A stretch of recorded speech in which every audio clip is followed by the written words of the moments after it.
Hello YouTube. Today I read a report about the British Army planning to spend upwards of £2 million on an advertising campaign trying to get British people to start respecting the troops a bit more.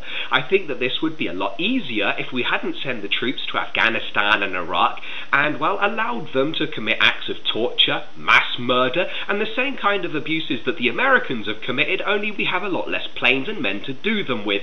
It's just that we focused on them a lot more than the Americans do because I can't really say. I think that the American press and people are bored and apathetic with the situation, but they have some kind of god complex, some hero complex over soldiers, and as a Brit I can personally attest that it will be impossible for me to have anything but the slightest of respect for the average troop. I know that the British Army is mostly represented, at least in the younger section, around Guildford, Reading, Aldershot, by a bunch of drunk motherfuckers who like to fight and fuck anything that moves. It just depends on the sexuality or on how much they've drunk for that particular night.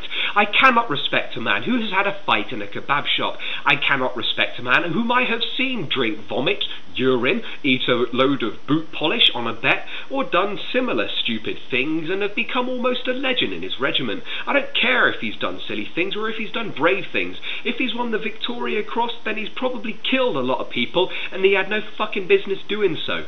If you've gone to Iraq and Afghanistan and you did so without quitting, without fucking running away from the army, without going to the glass house or whatever military stockade you would be subject to, then you're a fucking pussy coward, and well, that's what you kind of deserve.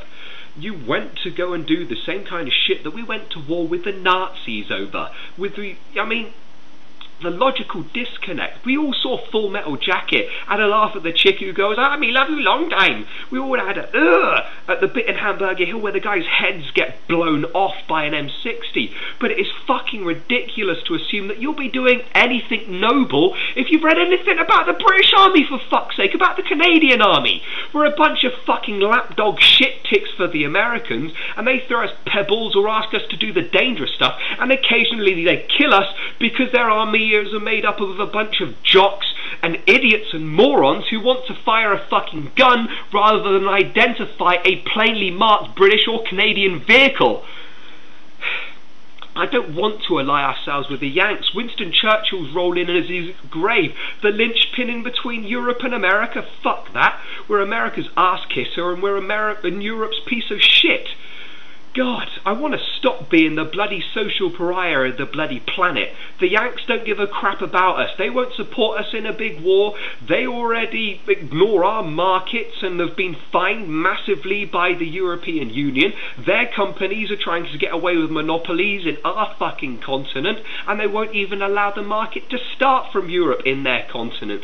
They're not our biggest trading partner. They're not our best ally in the future. They're a cool bunch of people, but their army and their leadership is morally and ethically corrupt, just like our army. And while it's somewhat faltering now because we've been wasting it for the last 5 years, we've basically shown our soldiers that we're going to make them do a load of shit and the people will not give them a bit of respect. That's why some dumb cunt thinks that an advertising campaign is going to work.